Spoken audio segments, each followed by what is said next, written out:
जिस टॉपिक के बारे में बात कर रहे हैं वो इस समय काफ़ी चर्चा में चल रहा है और टॉपिक है गार यानी जनरल एंटी अवॉइडेंस रूल। गार है क्या बेसिकली, और इसमें किस देशों को, किन लोगों को राहत है, किन्हें लाभ है, क्या लाभ हैं इसके और क्या इसकी आलोचनाएं हो रही हैं, उन सभी के बारे में आज हम लोग बात करेंगे।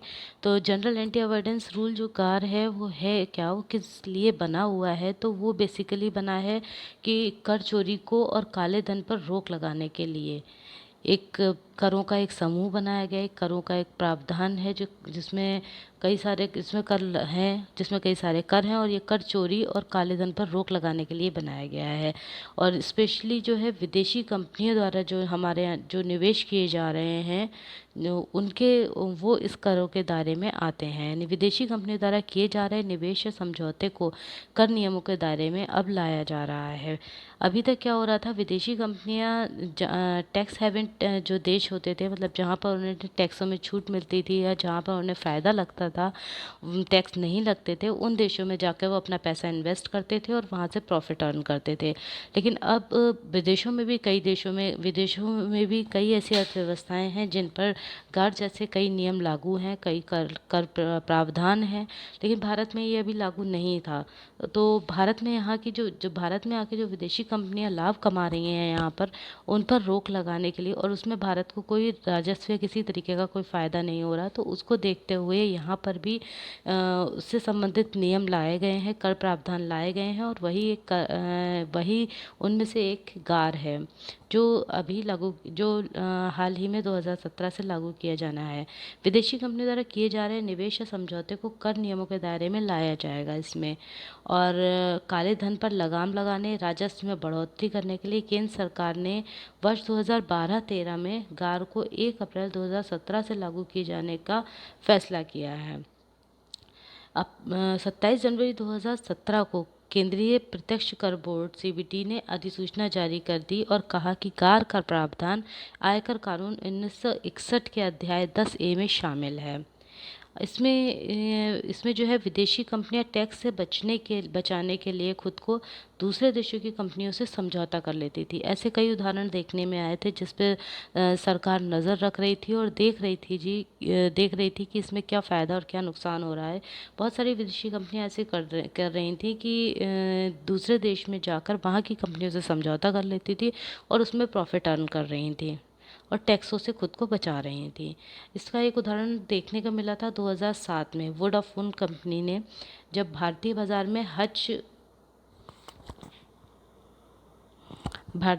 में हज को खरीद लिया, और भारत सरकार का कहना था कि यह जो सौदा है कर दायरे में आता है, लेकिन और इसमें करीब $2 अरब से की ज़्यादा की रकम बनती है जो भारत सरकार को मिलनी चाहिए थी। लेकिन वोडाफोन ने यह तर्क दिया कि यह समझौता विदेशी उसमें सौदा हुआ है, ये भारत सरकार से इसका कोई लेना देना नहीं है। भारत सरकार का कहना था कि समझौता भले ही कैमन आइलैंड में हुआ हो, पर संबंधित जो पक्ष है उसका कारोबार और परिसंपत्तियां भारत में ही है, वो वहीं से लाभ ले रहा है, तो उस पर भारत को टैक्स मिलना चाहिए। इसके बाद 2010 में कार को प्रत्यक्ष कर संहिता में प्रस्तावित किया गया। 2012-13 के बजट में यूपीए सरकार में वित्त मंत्री उस समय रहे थे प्रणब मुखर्जी जी। उनने इसमें इसके प्रावधानों का उल्लेख किया था, लेकिन इसे लागू नहीं किया गया था। वो उस समय विवादास्पद बन गया था और इसे लागू नहीं किया गया था। उसके बाद में उन्होंने क्या किया, एक समिति नियुक्त कर दी पार्थ सारथी सोम की अध्यक्षता में। इस पर सुझाव देने के लिए एक 7 सदस्यीय समिति गठित कर दी गई थी। समिति ने 16 जून 2014 को मोदी सरकार को अपनी रिपोर्ट दी थी, और उसके बाद में 2015 में वित्त मंत्री अरुण जेटली ने समिति की अधिकांश सिफारिशों को स्वीकार करते हुए गार को 2017-18 से लागू किए जाने की बात करी थी। अब इसमें इसे लागू किए जाने के 2017 से इसे 1 अप्रैल 2017 से इसे लागू किए जाने की बात हो रही है कि इसे 1 अप्रैल 2017 से लागू किया जाए। इसमें कुछ लोगों को, कुछ देशों को राहत भी मिली है, जैसे सिंगापुर, मॉरिशस जैसे देश हैं जिनके साथ भारत के कर से संबंधित समझौता एलओबी का प्रावधान पहले से हो रखा है। ठीक है, तो उसमें अब दोबारा कोई कर लगाएगा नहीं, तो उन देशों को यहाँ समझौते में लाभ मिल रहा है, वो उसके से राहत मिल रही है, और उन निवेशकों को राहत मिल रही है जो गैर वाणिज्यिक श्रेणी के हों, मतलब जो यहाँ पे लाभ नहीं कमा रहे हों, वाणिज्य कमर्शियल किसी पर्पज़ से, लाभ के पर्पज़ से यहाँ निवेश नहीं कर रहे हों, उन लोगों को भी इस श्रेणी में लाभ मिलेगा। या अब दूसरा जो था इसका, इसके आगे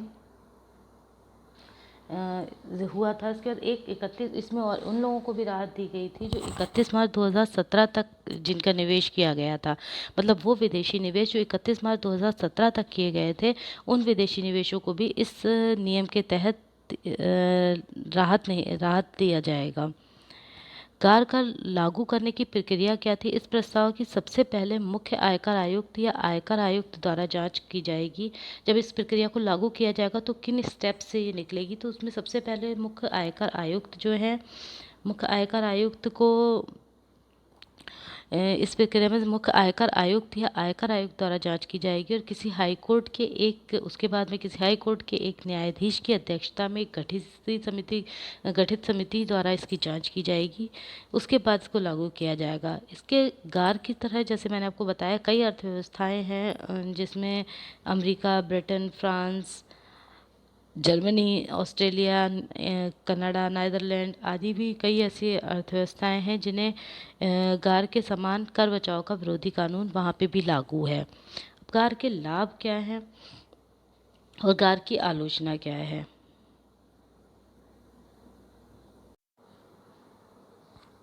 गार लागू करने की प्रक्रिया के बारे में जैसे मैंने आपको बताया कि सबसे पहले तो आयकर आयुक्त या आयकर आयुक्त, मुख्य आयकर आयुक्त इसकी जांच करेंगे। उसके बाद किसी हाईकोर्ट के न्यायाधीश की अध्यक्षता में गठित समिति द्वारा जांच की जाएगी।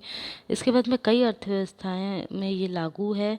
America, Britain, France, Germany, Australia, Canada, Netherlands आदि कई में भी गार के समान कर बचाव का विरोधी कानून लागू है। गार से लाभ क्या है? कर इसमें इससे कई लाभ भी हो रहे हैं। वो लाभ कौन कौन से हैं? कर से बचने वालों की जानकारी। गार नियम को इसलिए भी लागू किया गया रहा है कि जो जो विदेशी कंपनियां, जो निवेशक जो थे, विदेशी निवेशक थे, जो इससे करों से बचने का प्रयास कर रहे थे, उनके बारे में हमें सही से जानकारी मिल सकेगी। और दूसरा क्या है, सरकार को राजस्व में वृद्धि और राजकोषीय घाटे में कमी होगी। जब हमें जो निवेशक हैं उनकी सही जानकारी मिलेगी तो हम उनसे जो है राजस्व को सही प्रकार से वसूली की जा सकेगी, उससे राजस्व में वृद्धि होगी, टैक्स लागू किए जा सकेंगे उन पर सही से, और उनसे जो है राजस्व में वृद्धि होगी, और जो हमारा सरकार का राजकोषीय घाटा है उसमें कमी आएगी। इसमें ईमानदार कारोबारियों को स्पर्धात्मक लाभ होगा, मतलब जो ईमानदार कारोबारी हैं, जो ईमानदारी से टैक्स पे कर रहे थे, और उसके बाद उन्हें जो ऐसे लोग थे जो टैक्स पे नहीं कर रहे थे, उनसे कंपटीशन करना पड़ रहा था, तो उन सारी चीज़ों से उन्हें बचाव मिलेगा। जो ऐसी फेक कंपनियां या फेक वो होंगे जो टैक्स नहीं दे रहे थे, वो यहाँ से बाहर रहेंगी कंपटीशन से। अंतर्राष्ट्रीय निवेश वृद्धि को प्रोत्साहन, और जो निवेशक हैं उन्हें भी किसी भी तरीके के भय मुक्त होकर वो यहाँ पर निवेश कर सकेंगे, जितनी भी अंतर्राष्ट्रीय विदेशी कंपनियाँ हैं। इसके अलावा गार की आलोचना भी बहुत की गई है। उसमें कहा गया है कि इसमें सबसे बड़ा जो बात कही गई है वो ये कही कि कर प्रशासन को विवेकाधीन अधिकार, मतलब जो कर प्रशासन है, जो ये कर लागू कर रहे हैं लोग हैं, उन्हें व्यक्तिगत रूप से एक विवेकाधीन एक अधिकार मिला हुआ है, जिसे अपने स्व विवेक से वो ये निर्धारण करेंगे, और इसका वो जो है दुरुपयोग भी कर सकते हैं। उसके अलावा कर अधिकारियों द्वारा लोगों का उत्पीड़न, और कर अधिकारी जो मनमाने तरीके से ये भी संभव है कि कर अधिकारी जो है मनमाने तरीके से जो निवेशक है उन्हें परेशान करें, या उनसे किसी और तरीके से लागू करने के लिए भ्रष्टाचार के रूप में या किसी भी रूप में वो आगे बढ़े, वो प्रक्रिया आगे चले, जिससे लोगों का उत्पीड़न हो। आशंका है कि भारत में विदेशी निवेश हतोत्साहित होगा। एक ये भी आशंका जताई जा रही है कि इसकी आलोचनाओं में कि भारत में जो विदेशी कंपनियां आके निवेश कर रही हैं उन्हें भी प्रोत्साहन ना मिल पाए, क्योंकि उन्हें भी ये डर रहेगा कि अब यहाँ पे भी टैक्स लग रहा है तो वो कहीं और भी निवेश करेंगी फिर जाके जहाँ उन्हें फ़ायदा हो रहा होगा, तो उससे विदेशी निवेश जो है वो घट भी सकता है यहाँ पे भारत में। अविश्वसनीय और अपर्याप्त डाटा। दूसरी बात यहाँ पे यह भी कही जा रही है कि जो डाटा डाटा है या जिसका इस्तेमाल करके वो टैक्स लगाने की बात कर रहे हैं, सरकार जो बात कर रही है, तो उसमें व्यक्तिगत रूप से एक तो विवेकाधीन अधिकार दिया गया है, यानी व्यक्तिगत अपनी सोच विचार से जो आयुक्त हैं वो उसका यूज़ करेंगे, तो उसमें डाटा जो है वो अविश्वसनीय होना उसका भी अधिक से अधिक चांसेस है। मतलब जो डाटा है उसका मिसयूज़ कर सकते हैं, वो किसी भी तरीके से मैनिपुलेट करके उसको डाटा का मिसयूज़ कर सकते हैं। तो ये बहुत सारी चीज़ें थी गार के बारे में, जो जनरल एंटी अवॉइडेंस रूल इस समय चर्चा का विषय बना हुआ है, उसके बारे में ये बहुत सारी बातें थी। और इसके अच्छे फ़ायदे और इसके लाभ और इसकी आलोचनाएं और गार है क्या, उन सब के बारे में हमने बात करी। Okay, thank